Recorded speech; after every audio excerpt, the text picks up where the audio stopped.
Morning to all of you. Good morning sir. बच्चों क्या हाल है? बस बच्चों, पिछले टॉपिक में मैंने आपको पढ़ाया था कि इलेक्ट्रिक करंट क्या है, जिसमें मैंने आपको समझाया था कि इलेक्ट्रिक करंट का मतलब होता है flow of electrons in a particular direction.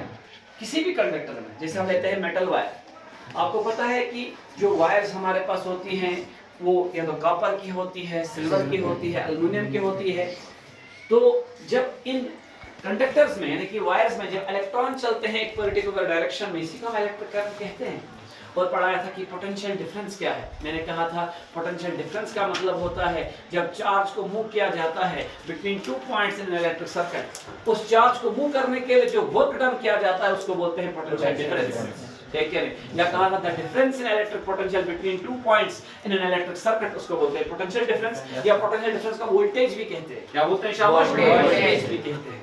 अब आपने पढ़ा कि flow of electrons in a particular direction, इसको इलेक्ट्रिक करंट कहते हैं। और आपने पढ़ा कि जब चार्ज मूव करता है between 2 points in electric circuit, इसको हम पोटेंशियल डिफरेंस कहते हैं। ठीक है, तो अब इन दोनों के बीच में, आई और वी के बीच में एक साइंटिस्ट आया। उस साइंटिस्ट का नाम था जॉर्ज साइमन ओहम। क्या नाम था? शाबाश, जॉर्ज साइमन ओहम। उसने इन दोनों आइटम्स के बीच में, यानी कि आई का मतलब क्या है? शाबाश, इलेक्ट्रिक करंट, और वी का मतलब क्या है? शाबाश, इन दोनों के बीच में उसने क्या किया? एक मैथमेटिकल रिलेशनशिप बनाया। उस मैथमेटिकल रिलेशनशिप को बोलते हैं ओहम्स लॉ। क्या बोलते हैं? शाबाश, ओहम्स लॉ। दिया किसने? जॉर्ज साइमन ओहम ने।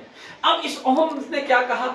जॉर्ज साइमन ओहम ने क्या कहा? इसने बोला अगर हम टेम्परेचर रखते हैं कांस्टेंट, क्या रखते हैं? कांस्टेंट का मतलब होता है ना बढ़ेगा ना घटेगा, जो जैसे है वैसा ही रहेगा, कांस्टेंट टेम्परेचर पर। इसने कहा कि जब करंट चलेगी यानी कि आई चलेगी किसी कंडक्टर में, जैसे एक मेटल वायर में, तो ये होगी directly proportional to the potential difference, यानी कि आई और वी आपस में क्या है?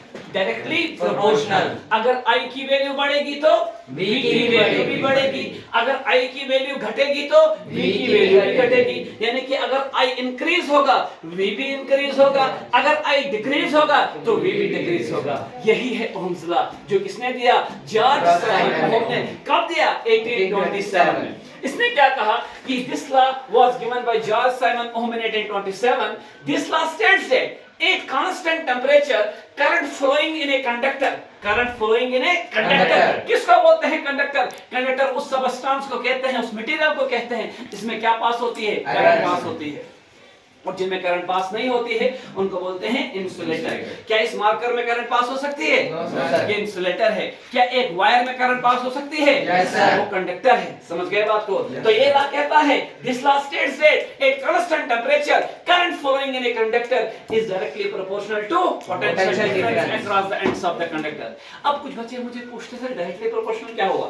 डायरेक्टली प्रोपोर्शनल का मतलब होता है अगर दो आइटम्स के बीच में डायरेक्टली प्रोपोर्शनल की साइन है, इसका मतलब ये होता है कि अगर एक आइटम बढ़ेगी दूसरी आइटम भी बढ़ेगी, अगर एक आइटम घटेगी दूसरी आइटम भी घटेगी। जैसे यहां पर I और V आपस में डायरेक्टली प्रोपोर्शनल है, तो अगर I इंक्रीज होगा V भी इंक्रीज होगा, अगर I डिक्रीज होगा तो V भी डिक्रीज होगा। जब जब आप लोगों ने प्रोपोर्शनलिटी को हटाना है और साइन ऑफ इक्वालिटी को लाना है तो तब क्या लगाना पड़ता है? कांस्टेंट। और यहाँ पर कौन सा कांस्टेंट लगाया हमने? R को बोलते हैं रेजिस्टेंस ऑफ द कंडक्टर, जो मैं आपको नेक्स्ट टॉपिक में समझाऊंगा। क्या बच्चों आपको ओहम्स लॉ समझ आया? Yes sir. किन दो आइटम के बीच में मैथमेटिकल रिलेशनशिप है? I और V के बीच में। I क्या है? करंट। V क्या है? वोल्टेज। दोनों आपस में क्या है? Directly proportional. अगर I बढ़ेगा तो V भी बढ़ेगा, अगर I घटेगा तो V भी घटेगा। Thank you very much.